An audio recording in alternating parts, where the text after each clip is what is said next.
You ask Tiger to solve. This deals with linear equations with one unknown. The final result is x equals -2. Let's solve it step by step.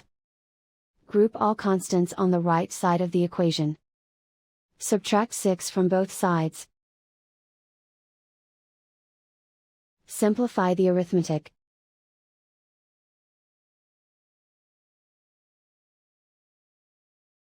Isolate the x. Divide both sides by 4.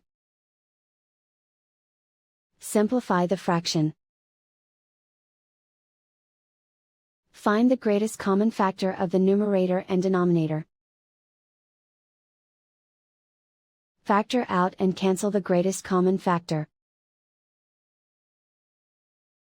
And so the final result is x equals -2.